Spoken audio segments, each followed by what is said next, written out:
Mammography यानी breast का एक स्पेशलाइज एक्सरे होता है। ये मैमोग्राफी मशीन पे ही किया जाता है। मैमोग्राफी की ज़रूरत कोई भी महिला को ब्रेस्ट रिलेटेड जब सिम्टम्स लेके वो हमारे पास आती है तो उसकी इन्वेस्टिगेशन के लिए या फिर ब्रेस्ट कैंसर के स्क्रीनिंग के लिए mammography is an important tool. मैं डॉक्टर वैशाली झामरे हूँ। मैं एंड्रोमेडा कैंसर हॉस्पिटल में ब्रेस्ट कैंसर सर्जन हूँ। आज हम आपको मैमोग्राफी की जो प्रोसेस है उसके बारे में इंफॉर्मेशन देने वाले हैं। मैमोग्राफी करने के लिए जब पेशेंट को हम मैमोग्राफी स्वीट में भेजते हैं, हमारी जो मैमोग्राफी टेक्नीशियन है वो पेशेंट को मैमोग्राफी की प्रोसेस में क्या होगा ये समझाती है, ताकि पेशेंट को अगर कोई एप्रहेंशन है या मैमोग्राफी की वजह से जो डर है वो निकल जाए। We also take a consent of the patient को मैमोग्राफी के बेनिफिट्स और हार्म्स के बारे में पूरी जानकारी देके उनकी एक इन्फॉर्म्ड कंसेंट ली जाती है। उसके बाद अपने कपड़े चेंज करने की सलाह देते हैं और मैमोग्राफी के लिए जो स्पेशल कपड़े पहनाए जाते हैं वो कॉटन के कपड़े उनको चेंज करने के लिए सलाह दी जाती है।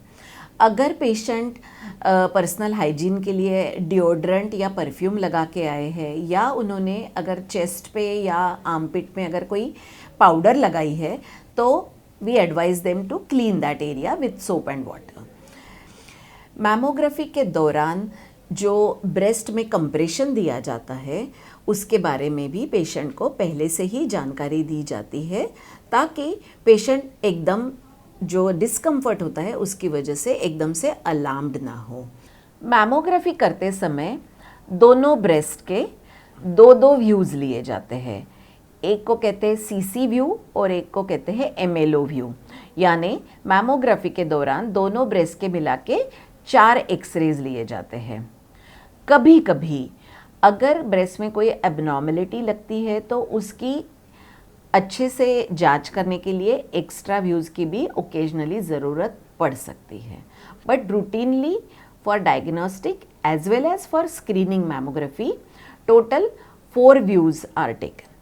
प्री मेनोपॉजल पेशेंट्स की जब हम मैमोग्राफी एडवाइस करते हैं तो मैमोग्राफी करने के पहले जो टेक्नीशियन होती है वो उनका लास्ट पीरियड का डेट ज़रूर पूछ लेती है, सो दैट अननोइंगली अगर वो पेशेंट प्रेग्नेंट है तो बच्चे को रेडिएशन का एक्सपोजर ना हो।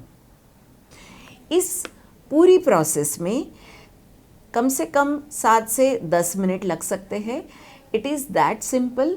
और पूरा मैमोग्राफी दोनों ब्रेस्ट की होने के बाद पेशेंट को then we allow the patient to change back into her routine clothes.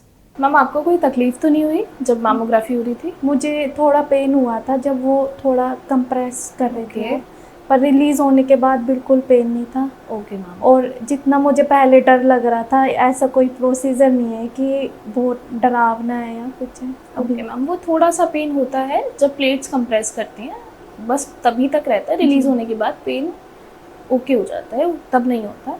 ठीक है मैम, आपकी रिपोर्ट्स आपको 20 to 25 मिनट्स में दे देती हूँ। आप बाहर बैठिए। ओके ठीक है मैम, और चेंज कर लीजिए। ओके, हो गया मैमोग्राफी?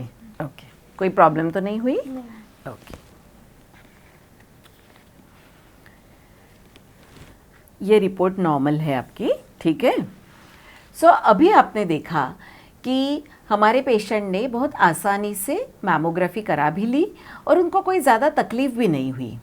सो मैं आपको ये मैसेज देना चाहूँगी कि मैमोग्राफी करने के लिए आप बिल्कुल डरे नहीं। जो भी महिलाएं हैं जिनकी उम्र 40-45 से ज़्यादा है, उन्होंने हर 2 या 3 साल में एक बार अपनी स्क्रीनिंग मैमोग्राफी ज़रूर करा लेनी चाहिए।